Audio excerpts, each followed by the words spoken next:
So today is last day of Shravan and আমি পুরো শ্রাবণ মাস ধরে ভেজ খাচ্ছিলাম তো this is last day. So let me show you যে what I eat in a day. তো আমি সবার ফার্স্টে খেয়েছিলাম ব্রেকফাস্টে একটা কলা অ্যান্ড দেন আমি খেজুর খাচ্ছিলাম অ্যান্ড হঠাৎ করে না একটা হ্যাক মাথায় এলো যে আমি ইনস্টাগ্রামে একটা ভিডিও দেখেছিলাম যে খেজুর আর কোকো পাউডার একসঙ্গে খেলে নাকি ব্রাউনির মতন টেস্ট করে। তো সেটাই এক্সপেরিমেন্ট করে দেখছিলাম যে সত্যি এমনটা হয় কি না। অ্যান্ড আমার খাওয়ার পর সত্যি সারপ্রাইজিংলি সত্যি ব্রাউনির মতন খেতে লাগছিল, কি অদ্ভুত ব্যাপার না।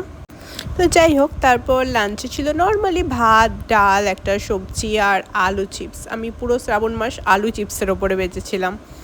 অ্যান্ড খেতে বসে আমি এই ফারাহ খানের শোটা দেখছিলাম। এটা তো আমার ভীষণ ফেভারিট, ভীষণ ভালো লাগে দেখতে। তো তারপরেতে খাওয়া হয়ে যাওয়ার পরে আমি একটুখানি স্যালাড খেয়েছিলাম অ্যান্ড দেন তারপর বিকেলবেলাতে আমি নর্মালি ব্ল্যাক টি বানিয়েছিলাম, সেটাই খেয়েছিলাম অ্যান্ড সাথে ছিল দুটো বিস্কিট। দেন আমি একটু রেডি হচ্ছিলাম বিকজ আজকে মঙ্গলবার অ্যান্ড পুজো দিতে যাব। পুজো দেওয়ার পরে আমি একটা লাড্ডু খেয়েছিলাম যেটা আমি দেখাতে ভুলে গেছি অ্যান্ড তারপর বাড়ি আসার সময় ভীষণ ফুচকা খেতে ইচ্ছা করছিল, তো চাটনি ফুচকা অর্ডার দিয়েছিলাম।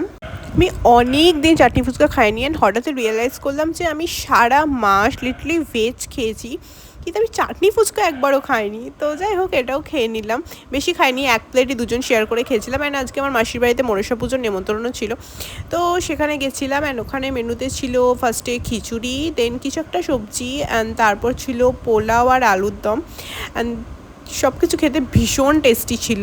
অ্যান্ড সো এইভাবেই কাটলো আমার লাস্ট ডেটা।